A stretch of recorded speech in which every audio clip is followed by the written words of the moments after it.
Okay, so we found out what the favor is. We sadly lost one WrestleMania match, but we confirmed two others and almost confirmed a third one. And there was whatever that was between Charlotte Flair and Tiffany Stratton. These are my assorted thoughts on the April 4th, 2025 WWE Smackdown. Welcome to Silo Voice Wrestling on YouTube and the Silo Voice Wrestling podcast, wherever you get your podcasts. I'm Jason C. McLean. Before we get into all the storyline stuff, I just want to say, get well soon, heal up soon, Kevin Owens, or more specifically, the real person behind the character, Kevin Steen. A neck injury is terrible, especially in wrestling. And I was really hoping this was a work, but it's clear it's not. And apparently it happened at a match in January, but not the Cody Rhodes ladder match at the Royal Rumble. But if it happened in January, it probably happened before that match, which meant I'm sure that the ladder match and then the unsanctioned match against Sami Zayn at Elimination Chamber probably really aggravated the injury. And you know, if he's not going to work through it for WrestleMania, it's really bad. I saw some reports saying he might be out for 2 to 5 years. I don't know if that's true. Maybe like 6 months or something.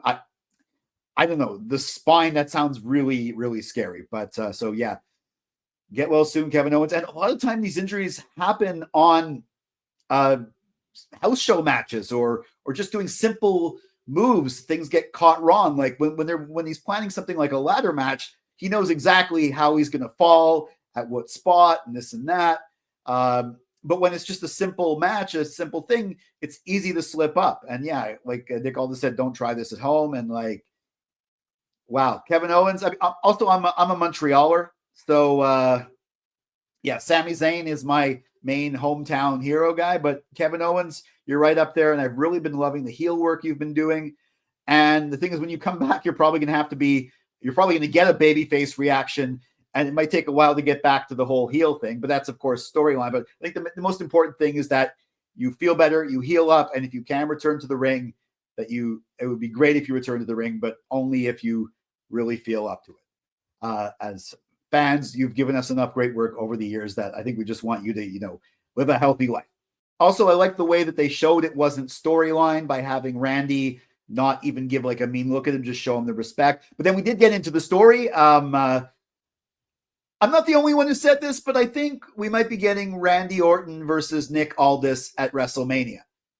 It actually, him giving him the second RKO, he already paid for that one in storyline like over a year ago. So I think that that's the way to go. I think Nick Aldis he's a lot younger than you think he is. And he was a world champion in NWA like 2 years ago, just before joining WWE. So he can definitely go. Anyone else that might feel awkward, but Aldis, I think that would work because you definitely want Randy to have a match at WrestleMania. Now back to the fun stuff and even the awkward stuff. I'm recording this Monday, April 6th. It's around 6:30 p.m. So even though this is probably going to come out after Raw, I haven't seen Raw yet. Because Raw is at 8 o'clock tonight in Minneapolis, just as SmackDown was at its regular time in Chicago. And as the crowd basically demanded before the show, of course, they started with CM Punk, interrupted by Paul Heyman, who asked him point blank, what's the favor? And they kept that thread running the entire night until they revealed what the favor was. And the favor was Paul Heyman will be in CM Punk's corner. Now, this last segment, I thought this was great. I thought this was the perfect way to do it. Paul Heyman's acting, it might seem like overacting, but wrestling can be cinema, but it can also be theater. In fact, it's usually closer to theater. And this was good. Actually, this was excellent over-the-top stage acting from Paul Heyman. I loved Seth in this bit, the fact that he's just sort of cracking up in the corner. The camera keeps coming back to him as Roman's realizing that Punk is screwing him, or that his wise man is forced to leave him. And Roman really sold that GTS at the end. I thought that was really well done. Selling it like a lot of people don't sell it. That's, selling the finisher move of your opponent. Roman's great at selling. And Chicago was the perfect place to do this because you want the crowd cheering for Paul to say no to Roman and yes to Punk. And both Punk and Roman are clearly very over baby faces, so you don't know what you're going to get anywhere else, but Chicago, you're definitely going to get the crowd behind CM Punk, even though they did also cheer for Roman a little bit as well, too. Also, this allowed Roman to go back into his old tribal chief heel character while still remaining a babyface, where he was sort of arrogant with Paul Heyman. And it almost was because he was a situational heel here in Chicago. So this was played perfectly and in the right location. And we had the Charlotte Flair, Tiffany Stratton promo battle. Wow. That was one of the messiest segments I've ever seen in WWE, at least in a while. Reports from backstage are that they went a bit off script. You think? Now, maybe Charlotte Flair is a way better actress than I realized, or maybe she didn't realize she was going to be getting Dominic Mysterio level nuclear crowd heat in Chicago, and you could see she was clearly thrown by the crowd. Doing that whole squeaky voice thing, imitating Tiffany, I'm pretty sure that was off script. And I'm pretty sure that was what prompted Tiffany to go, below the belt. He already hinted at the interview where Charlotte talked about her divorce, but saying you're 3-0 in the divorce, like, it seemed like she just said that out of mouth and then ducked out of the ring right away. And Charlotte's comeback definitely indicated that maybe Tiffany had planned to say that line, but she definitely didn't know it was coming, because her whole Kaiser's in my DMs, Tiffany's real boyfriend, Ludwig Kaiser. I mean, that seemed like a really bad response and a really off the cuff, I'm just going to get you back kind of response. Now, maybe it is a work. Maybe they're both better than I realized, but I think it was really messy. They went personal. Maybe Charlotte, went off script a couple of weeks ago in that back and forth. And Tiffany was maybe pissed about that because she was trying to stay the script. She didn't realize Charlotte was going to do that. So she got her back. And this segment seemed really awkward, but I couldn't look away. But did I enjoy this segment? Well, you also can't look away from a train wreck, and that's kind of what this segment was. If they did that on purpose and it was all planned, excellent job. But I think we know that it wasn't. LA Knight versus Tama Tonga was fun, fine. It was a way to get Solo Sikoa out there for interference. It was also a way to reinforce LA Knight's dominance as the United States champion. But the match to establish his challenger, wow, that was something. That was a last man standing match, Jacob Fatu versus Braun Strowman. I really wanted Jacob Fatu to win. I really wanted there not to be, both of them counted down at the same time, so we got a multi-man match. And you know what? Jacob Fatu won. It was a fun match. They even had going into the aisleway during a commercial break, but that's because there were so many spots in this match it was brutal, and it was a really fun match to watch. And I'm really glad with the outcome. I'm glad that we've got a singles match, Jacob Fatu challenging LA Knight for the United States Championship at WrestleMania. They booked it. I'm really happy. If you want to have, Solo and people try to interfere, even Braun Strowman in the match, that's fine. But please, Triple H, Paul, WWE, please keep this booking. Don't change it to a multi-man match. This is an excellent choice. I'm glad for it, but please stick with it. B-Fab losing to a recently injured Naomi was fine as well, too. Decent, though short match. But the main purpose was for Jade Cargill to come out and attack Naomi from behind when Naomi was on the mic.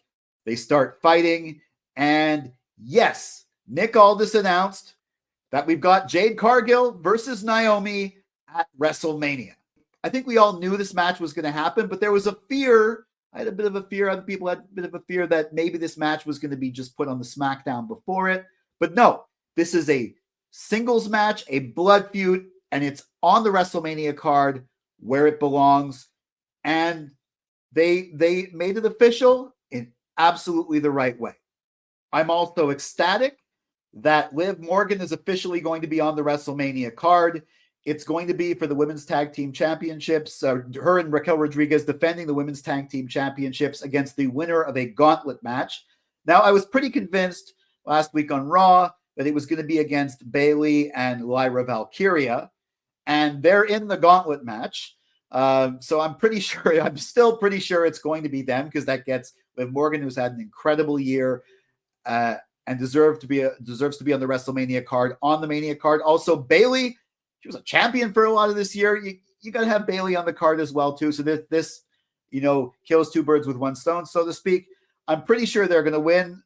Although, if the Secret Hervis won, that would be hilarious, but it would be a bit weird. The Hervis versus another heel team, Liv and Raquel. The Hervis would have to be babyfaces, so I don't think it's going to be them, though that would probably be a really fun match to watch.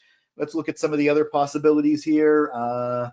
See, we've got Shayna Baszler and Zoe Stark. I haven't really seen anything from them in a while, so no, I don't think they're going to be on WrestleMania.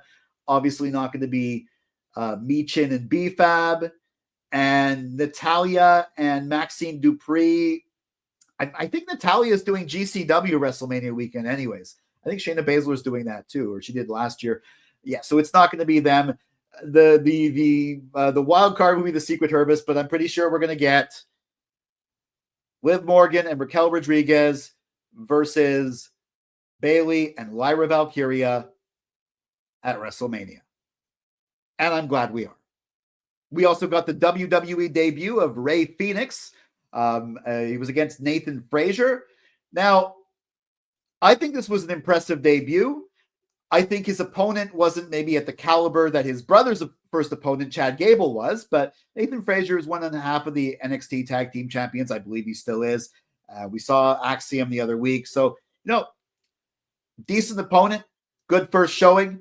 His promo was not as good as Penta's, but you know what? It was right there. It was very passionate. They're giving him the same treatment they gave to Penta.